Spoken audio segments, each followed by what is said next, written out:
Welcome to the Perfect Commercial Roofing Proposal Training. This is awesome. I'm glad you're here. I'm Daniel Laxtons, and you probably know me as the host of the Roofing Business Builder podcast, but I'm also the co-founder and the head trainer here at Roofing Business Builder. Now, in this short training, I'm going to show you how to build the proposal that will close itself. You ready? Let's get started. So your proposal should be built like a sales letter. But what's a sales letter? Well, for a century now, people have been using sales letters to convert prospects just with the written word. And now today, we can actually even add media to this proposal. But strong copy is still the key. So what's copy? Copy is like if you're seeing an advertisement, all the words is copy. So it's like copywriting. Copy just means the words that you put in to a sales letter. Now, how can we make the perfect copy? Well, you can review the 100 greatest sales letters of all times and get some ideas from there as you build yours.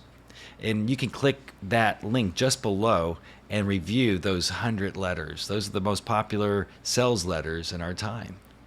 What actually converts a customer? All this information has to be in the right order, and then we have to apply that to our proposal. The first thing that we need to do in this proposal is the attention getters. Just like when you're in high school or college and we took English and they're showing us how to write, the first thing you do when writing anything is to grab someone's attention. How can we grab their attention? Well, instead of writing roof proposal across the top of that, on the front page, instead of writing roof proposal, put something different. All the other roofers are going to have roof proposal. Yours can say something like a guidebook to solving your roofing issues. Or you can say how we will solve your leaks. Something clever, something amazing. But you get to decide that. But remember, the idea, it's an attention getter. It's going to stand out. When it's laying on this person's desk, it's going to stand out. And that's what you want. The next thing to get their attention is to have something that looks very familiar to them. Well, what would that be? Their building. You want a picture of their building, whether it's the front of the building. If you want to get some brownie points, get an aerial shot of that building, the roof. And if you have a drone, that's great. A lot of these satellite pictures aren't very clear, so you don't want to look tacky. You want it to look sharp. So just get an aerial photo, do something like that. Next, we're going to want to define their pain points. That means all the nasty things that they own on that roof. So if there's a nasty pipe flashing that's leaking and has a little pocket, maybe a fish mouth or something, we're going to maybe put a pencil in there or something to show how big that fish mouth is and how nasty that pipe flashing is. And then we're going to show them one of our pipe flashings with the materials that we're going to use on that roof. We're going to show this picture of how it's going to look after you guys solve their pain point. And then we do that with also the air conditioning units or the curbs, anything, the parapet walls. You're going to show a picture of that air conditioning unit curb, and then you're going to show the new picture of one that you've already done. This is how it's going to look. Then you're going to show the parapet wall, how this is all leaking, and this is how we're going to do the parapet wall differently, possibly encapsulating. Either way, we're going to find their pain points, and then we're going to show them how we solve those pain points. And that's in this section. The next thing we wanted to do is show them why they should trust you. Everyone wants to buy from someone they know.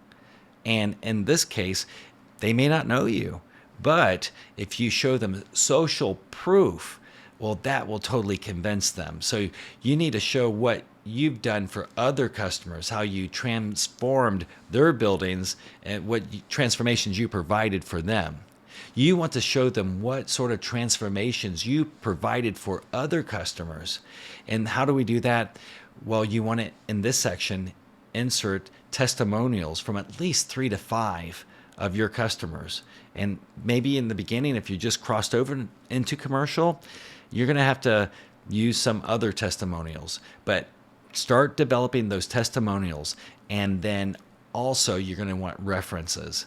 So collect references and then start doing testimonial letters from those customers.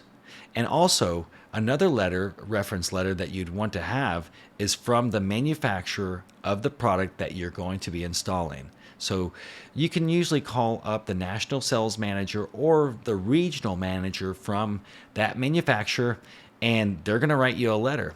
And so you want to make sure that they say some really nice things about you in that letter. Next, it's time to show the critical path. That's where we're going to insert this balanced, detailed scope of work. And remember, you want to have more detail in your scope of work than your competitors. But then again, you don't want it to be too detailed where it can box you in. What do I mean by that? Well, for example, if you're using termination metal or maybe a coping cap, that edge termination, well, if you just handed them a color chart that has all these colors, this is a mistake many roofers make, then they may choose a color that if you order it, it may take up to 3 to 6 months to get that color. For example, everyone knows what medium bronze is, but they may look and say, I'd rather have Mansard brown. Well, they're pretty close in color, so why even put that on the chart? So limit their choices. Another example is terracotta may be a standard color that's available, whereas if you showed them all of that, they might say, well, I want the copper penny. Well, they're very close. So why not just show them the standard colors? Because you don't want to have to wait on installing this roof for 6 months while we're waiting on the metal to be made. So that's an example that we don't want to give too much detail, but a lot of detail, so that way you're wowing them over the competitors. Now, the next section that you're going to insert into this proposal that will close itself is you have to show the ROI. You have to show the ROI. That's the return on investment. So this is where you're going to insert the energy analysis that you've done on the roof and show them how much money they're going to save. Then we also want to show them how much money they're going to save on maintenance. So with this product, you're going to be maintenance free. You're going to forget about this roof. You're going to probably have this roof sold, or you're going to be retired before you have to worry about this roof ever again. So point that out, build that up. We're talking about the return on investment, that ROI. And this is where you're going to write in that tax information. If you know about the 179D, that's a tax credit that they can get. So any kind of tax credits of energy efficiency, any of those things that will help them save a lot of money per square foot on their building, this is where you're going to write that information in. All right, and then the next thing we're adding into this proposal is creating that sense of urgency. Got to create urgency. So, and this is not the impending doom. It's kind of similar, but it's a little softer. What you want to do is then give them the schedule link. You might have on your website where they can actually schedule the job. And in this situation, you got to be honest, but let's face it, you got to block out some of those dates, because if they think that you're going to start tomorrow, they may not go with you. So you can even be booked out for 2 months, but go ahead and give them some dates to choose from. It's best to only give people 2 choices, maybe 3, and just say that, well, I can start in 6 weeks, or we can start in 9 weeks, and then I have another one that's maybe in 12 weeks. So these are the time frames that we can start your job in. But if you do need to get that job so you can, generate some revenue, then you can always call them back and mention how someone ordered a color and that's not going to be available for 6 months. And so we have another opening spot if you want to be moved up. So we can always work around those things. So we're creating a sense of urgency.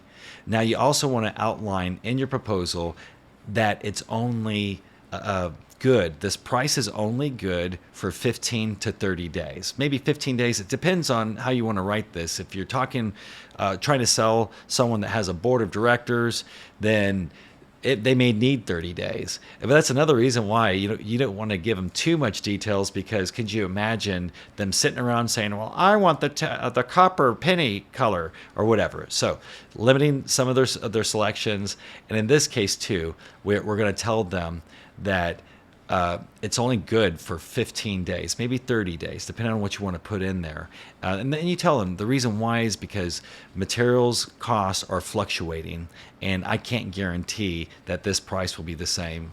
And in that way, it is sort of an impending doom sell towards the end, but that's okay. This is really soft. They're not going to feel like they're being overwhelmed by being pressured to do something. And we're almost done, guys. We're almost done.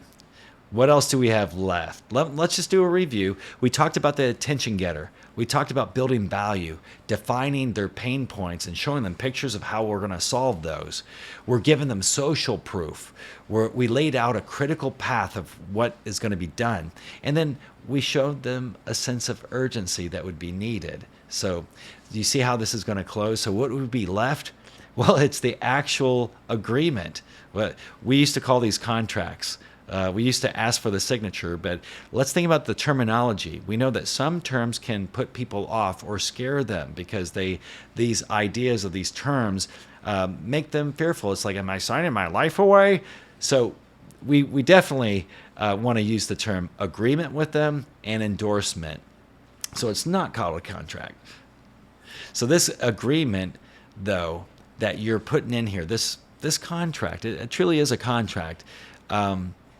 It's a legally binding contract. Now, if you've been using a contract that you found on a website or whatsoever, this is a very important thing to think about. You don't want to use that contract. You can use it as the basis, but you have to hire a construction attorney from your state. You have to let them look over it and do some tweaks on this because each state is different. We don't know where that original contract. I used to use contracts that I'd buy from Office Depot, but that's not a good thing to use when it comes to commercial contracts because there could be some situations that can get you in trouble. Who's going to protect you? Your construction attorney. So be sure to hire one, spend the extra money, make sure that you have a solid contract where you're going to be safe. The last thing is the endorsement. That signature you're asking for, that endorsement. Well, nowadays, there's new technology. There's technology like the one that's offered by Roofr, that's ROOFR, that actually integrates VersaSign into the proposal. So you don't have to use Roofr, but you can use any kind of virtual signature. And look into this. This is pretty neat stuff because most of the building owners that you're dealing with may be purchasing multiple buildings. So that's it, guys. We're done. But do you have any questions? Or do you feel like you need more answers or some help? Well, you can always watch the extended version of this video down below. Just click the link. And I also set aside a few hours a week where I can actually jump on a call with you. It's a complimentary call for roofing contractor owners. So if you're a roofing business owner and you want to tweak your company, what we're finding is usually a roofing contractor that has at least 60% residential. A lot of the guys are doing over $2 million in the residential market, and they're wanting to create a commercial roofing division. And there's a big learning curve, and sometimes it takes up to 3 to 5 years to really get that commercial division up and running. So you might want to jump on this call with me, and I can analyze where your business is and see how we can automate, delegate, and get you more time to yourself, to your family. We always say the slogan here at Roofing Business Builder: less time on the roof, less time in the office, and more time on the yacht. Hit up my calendar link and we can do a one-on-one. It's just down below. And until then, I'll see you on the rooftop.